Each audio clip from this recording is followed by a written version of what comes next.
A tradicional varejista e atacadista de brinquedos Siman agora expande suas vendas também para o e-commerce. Para saber mais, conversamos com Marcelo Mauad, diretor comercial da empresa.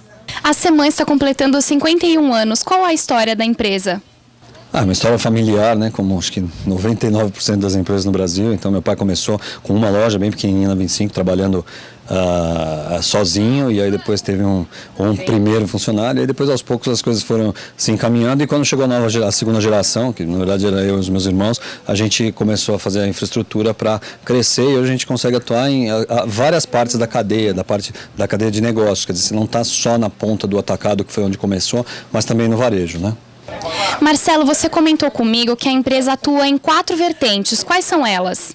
A gente considera 4 unidades de negócio diferentes, né? Na verdade, onde começou tudo mesmo foi nessa questão do atacado, de você dar uma pronta entrega para um lojista, que é muito a questão dos árabes que trabalhavam na 25, que ajudava a abastecer o interior do Brasil, né? Então, o pessoal do interior acaba vindo para São Paulo, acabava vindo para São Paulo lá nos anos 60, 70, para abastecer suas lojas lá. Então, esse é o atacado, a gente manteve, tem isso hoje no Paris, tem esse atendimento, pronta entrega para os lojistas. A gente criou aqui na 25, como a 25 mudou totalmente o perfil, principalmente nos anos 90, com a entrada dos turistas, do Mercadão e tal, a gente passou a atender aqui varejo, tá? E aí a gente passou a atender um varejo bom aqui, um varejo de qualidade, com produtos raros, difíceis, caros, acabamos passando o nível só de atender o brinquedo bom, mas também de atender brinquedos que não se encontravam em nenhum lugar, atendendo até colecionadores. E aí, com a tendência nova aí, aproveitando a questão da internet, do e-commerce, para a gente poder levar esse serviço que a gente tem bem diferenciado aqui no centro de São Paulo, que as pessoas até continuam se surpreendendo, levar para o Brasil inteiro. Então a gente, através do e-commerce, a gente consegue levar isso para centros do país, centros ou mesmo para lugares mais distantes, que a gente entende que esse produto não chega, a não ser que vá pelo e-commerce. É impossível, quer dizer, você manter lojas com essa variedade, esse mix que a gente consegue ter aqui no centro de São Paulo, numa região tão abastecida, tão abastada, para você abastecer lugares mais distantes. Então a gente entende que o e-commerce consegue ter essa capilaridade. O último negócio, né, que a gente conseguiu criar nesses últimos 5 anos foi uma distribuição, começando com uma distribuição de uma multinacional, que é a Hasbro, né, que ela estava chegando no Brasil e precisava de 4 parceiros. A gente pegou uma das 4 áreas onde ela dividiu a distribuição, e a partir daí criamos uma distribuidora, onde a gente tem uma equipe de vendas externa, o representante visita os lojistas de uma região estabelecida e a gente atende. Essa unidade de negócio nossa está com 4 anos, é a caçulinha. Quer dizer, a caçulinha não, porque o e-commerce também tem 3 anos. Ainda nessa questão do e-commerce, há quanto tempo o site está no ar e as vendas online já superam as físicas na questão do varejo? O site está no ar vai fazer 2 anos agora de ar, né, aberto. A gente tem 1 ano de planejamento, então a gente está com 3 anos trabalhando nele. Não supera ainda, ele está em cerca de 10, 15%. Mas o que a gente entende mesmo é que o potencial de crescimento é bem maior e que é um investimento um pouco mais concentrado. Quer dizer, você não precisa conhecer bem o local. Os regionalismos na internet, eles ficam... quer dizer, a internet tende a uniformizar. Então, você não tem essas questões regionais de ponto, de custos e de treinamento da equipe. Quer dizer, você consegue uniformizar melhor. O problema passa a ser logístico, né? Passa a ser realmente de questão do produto chegar até determinada região. Não de você fazer o atendimento regional. Então a gente entende que o site tem essa facilidade, inclusive internacionalmente. A gente tem recebido hoje, recebo muito e-mail de quando a gente tem uma linha exclusiva, especialmente na nossa linha colecionável. Essa semana aconteceu, a gente tem uma linha exclusiva de carrinho, e o que aconteceu? Eu estou recebendo 10, 15 e-mails dos Estados Unidos. Ainda não entrego, não estamos ainda, mas é mais um negócio que pode estar aparecendo aí. Então a gente entende que tem muito futuro. Ele ainda é pequeno perto do varejo tradicional, porque a gente está bem posicionado aqui, graças a Deus, mas tem muito caminho, tem um caminho muito longo para percorrer aí, né? Se trabalhar direito. Por ser uma grande rede atacadista e varejista, a Siman consegue oferecer preços melhores para os consumidores? Eu acho que a base de tudo, imagina, a gente começou na 25, a gente entende que o preço baixo é importantíssimo, está dentro do DNA, costuma falar. Eu vejo até o pessoal da Mattel, da Hasbro, multinacionais, falam que está no nosso DNA, essa questão de negociar rápido, de ter preço baixo e tal.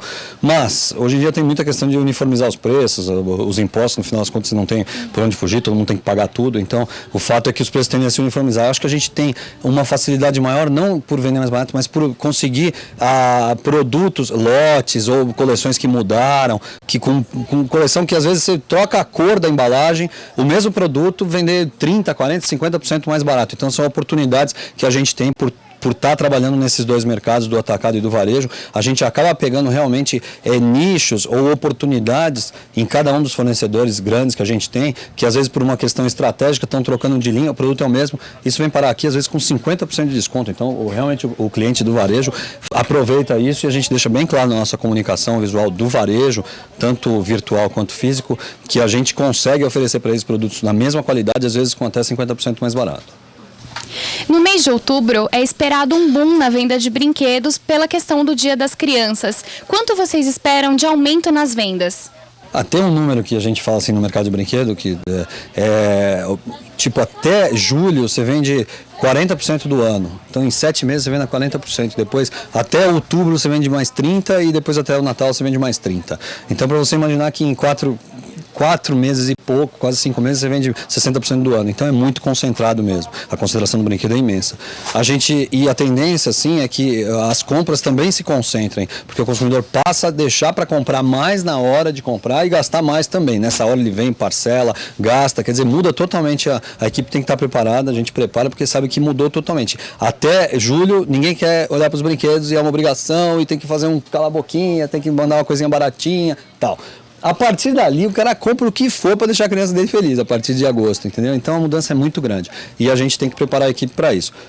E investir em infraestrutura, porque senão você não aguenta o pico de vendas que acontece para depois sobreviver os outros 7 meses que você passa relativamente vacas magras, entendeu? Então é uma equação bem delicada. A gente entende que esse ano, então você fica com a capacidade sempre tomada, mas a gente fez um pouco de investimento, a gente entende que consegue crescer uns 10% no varejo esse ano, a internet vai dar um pouco mais, porque você está chegando em outros mercados, estamos buscando aí um crescimento muito maior, de 30%, 40%, porque ainda tem campo para andar, e na distribuição a gente também está trabalhando aí com mais ou menos uns 25%. E agora, ainda nessa questão de outubro, mas fugindo um pouquinho da área de negócios, vocês realizam contratações temporárias também para aguentar essa demanda? A gente já vem contratando, porque como é muito concentrado, a gente já começa em julho, mas você nunca acerta, né? Recursos humanos, você sempre parece que está devendo, né? Não conheci ninguém falar em nenhum lugar do mundo que tá tudo certo, que ele sempre parece que tem que estar melhorando. Então, você faz em junho, em julho, mas você chega nessa época, você ainda tem que fazer algumas contratações temporárias, que para a gente, como semana, mesmo no atacado, que nem sou eu que cuido, a gente não encara como temporário, a gente encara que a partir dali, se a pessoa for boa, vai efetivar, se depois se não tiver afim, aí vai sair.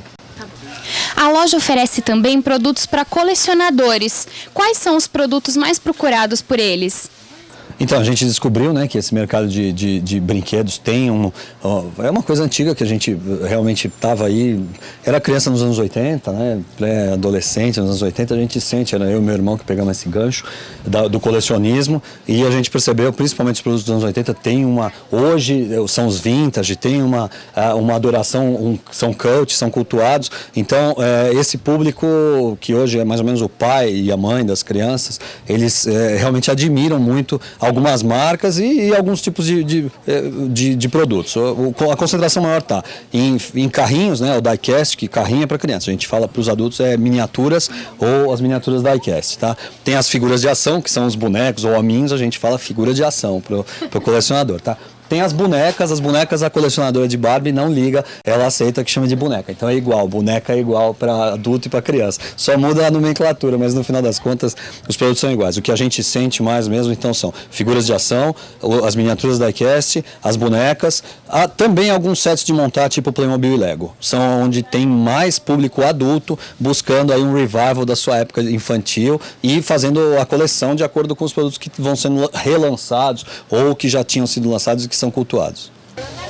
E Marcelo, como funciona o encontro mensal que vocês fazem aqui com esses colecionadores? Então, a partir do momento que a gente percebeu que tinha um público para brinquedo que era do mercado, que era do público adulto, às vezes são crianças também colecionadores, mas que são colecionadores que levam mais a sério, é um hobby, a gente começou a estimular esses encontros e essa união. Então a gente, por exemplo, no caso de carrinho, de miniatura, que é a mais disputada, é a que tem mais fãs, a gente faz um encontro mensal, onde a gente libera uma área grande para eles trazerem as próprias miniaturas, exporem e trocarem, comprar outros, a gente lança coisa no dia, faz promoção e virou uma febre. Tipo, você chega aqui, às vezes você não consegue andar, não, é mensal esse daí, o de carrinho, mas a gente tem feito por exemplo, de boneca, tem uma linha de bonecas agora que são as monstrinhas, né, as Monster Highs, que também já fizemos 2, de Lego eu faço sempre um anual. Então a gente tem feito encontros de Star Wars, já fizemos um que eles vieram todos vestidos de Star Wars, as pessoas fazem o cosplay. Então a gente acha que isso é uma manifestação cultural, é cultura pop, que a gente tem que dar força. Quer dizer, é um negócio que, se você superficialmente olhando para o brinquedo, você não vê isso. Isso começa a aparecer a hora que você começa a descer um pouco do raso, né? Começa a pegar uma profundidade maior e descobrir que tem uma cultura pop por trás de um Star Wars ou de uma miniatura. Quer dizer, que história tem por trás de cada carro, que foi um carro de corrida dos anos 70 ou um outro carro que foi lançado nos anos 50 e que inaugurou uma nova tendência da indústria automobilística. Essas coisas estão todas dentro dos brinquedos que a gente vende e as pessoas começam a discutir isso nos encontros. Então a gente percebeu que vale a pena estimular, a gente serve como uma comida, um salgadinho, para o pessoal vir para bater papo, fazer amizade. E agora, para finalizar, qual que é o balanço esperado da empresa desse 2012 em questão de vendas, infraestrutura? Como vocês pretendem fechar esse ano?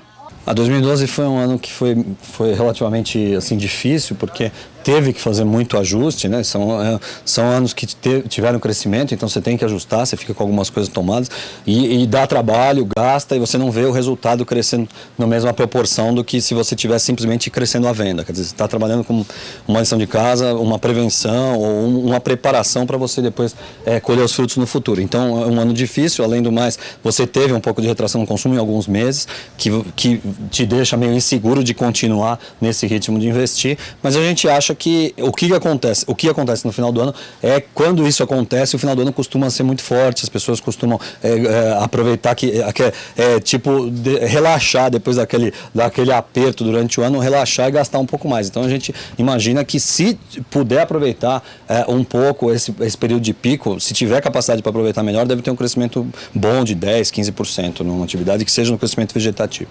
É isso, obrigada.